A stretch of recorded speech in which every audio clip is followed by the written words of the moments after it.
The Senate overwhelmingly passed a temporary funding package last night and sent it to President Biden to sign. The stopgap measure delays the risk of a shutdown until early next year.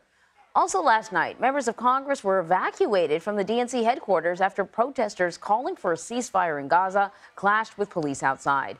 Officers used pepper spray to disperse the more than 100 people who they say were, quote, illegally and violently protesting. Protesters say police sparked the violence, claiming officers rushed them without warning.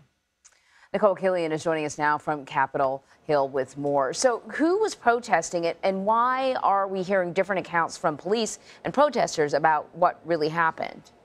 Well, this was a coalition of pro-Palestinian groups, and some of the members within one of the organizations are Jewish who, support calls for a ceasefire. And that's really what many of these demonstrators said that they were there to do. They were holding a candlelight vigil to draw attention to the thousands of deaths that have occurred in Gaza. And they did want to drive that point home, specifically to lawmakers, which is why they were at the DNC. CBS News has learned that there were a number of congressional lawmakers there, including members of the House Democratic leadership, the top three leaders, Leader Jeffries, Whip Clark, as well as Caucus Chair Aguilar.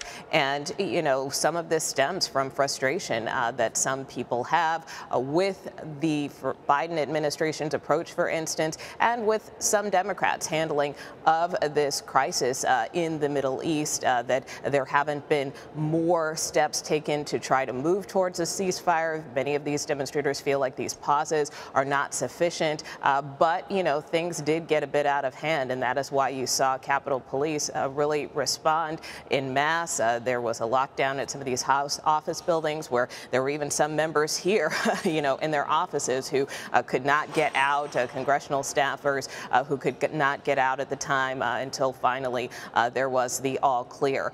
So Capitol Police did acknowledge that some of their officers got injured. About 6 officers got injured. One person was arrested as a result of the incident.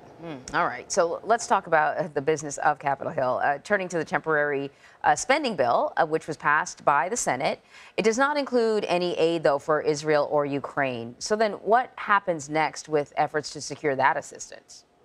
Well, that is going to be one of the discussions that lawmakers have to have when they come back from this Thanksgiving recess. There has been some discussion, particularly with respect to the issue of Ukraine, that should be to a certain extent contingent on border security funding. So there have been discussions, for instance, in the Senate to try to come up with a palatable proposal so that more Senate Republicans might get on board, and that could potentially be something that gets sold to House Republicans as well, who have also pitched similar proposals. As you know, the House did pass a standalone bill to support Israel in terms of military assistance. However, that also has been somewhat controversial because, of course, it has to be paid for by taking some funding away from the IRS, which Democrats don't want to do. So there are some issues that are going to have to be reconciled in terms of whether or not all of that gets tied together, which is what the White House wants, or whether or not they kind of parcel things out. So that is one of many discussions to be had when lawmakers return. All right, Nikole, hopefully they have a restful Thanksgiving and they're ready to get down to it. Thank you very much. Get back to it, you bet.